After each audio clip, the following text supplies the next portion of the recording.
the most shocking prenup I've ever seen, which was enforceable, had a provision that said that for every 10 pounds the wife gained in the marriage, she would lose $10,000 a month in alimony. Yes. So it was a very wealthy man who was marrying a very attractive woman.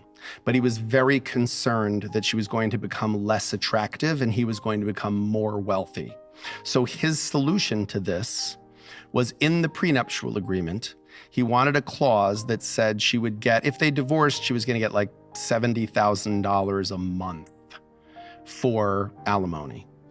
But for every 10 pounds she gained from the date of marriage, she would forfeit $10,000 a month worth of alimony. And it was designed to sort of create an incentive that she would remain thin. And that was enforceable, meaning they tried to challenge and set aside that provision. And the court said, this is a disgusting provision. I don't know why you married this person, but it's enforceable. It's a contract. The two of you signed it and you had a right to sign it and you agreed to these rules, and they may be ridiculous rules, but you agreed to them and you have a right to do that. And I think it's a kind of love. I think it's a form of love. Is it a form of love I'd be interested in? No, I think it's very shallow in some ways. There's something very honest about it. I mean, you can't argue with the fact that there's something very upfront about it. He was making very clear and putting in writing, here's the value you bring to this relationship. You know, I consider your physical appearance vitally important to this relationship. And by the way, don't skip the other side of that equation. Yeah. She was going to get $70,000 a month. That's a very impressive number.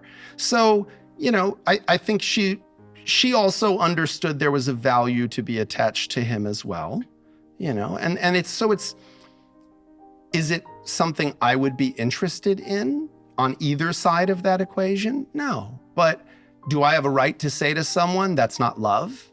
I don't think I have a right to say that to someone. I think that if this is an economy the two of you have agreed on, that, you know, as a lawyer, see, my job as a lawyer is not to look, like, I don't look at it that way. If I'm representing her in that transaction, all I could think is, okay, so we're going to want her baseline weight to be as high as possible. We signed the prenup because you'd have to establish a baseline, right? Because if you say gaining 10 pounds, you'd have to establish a baseline weight on the date of, in or about the date of marriage. The parties acknowledge that on or about the date of marriage, she weighed approximately X pounds. So if I'm her, I want that to be as high as possible. So I'm going to be putting pennies in my pockets and eating as many cheeseburgers as I can before for a week or two, you know? And I'm going to take off every ounce of clothing I can because I want to minimize my weight. This is why lawyers don't get invited to parties, because that's how we analyze problems. Like, I didn't hear that and go, what is the nature of their coupling? I looked at it and I went, oh, I could play with that. I way to, you know, kind of make that work. It turns into an engineering question as opposed to a human question.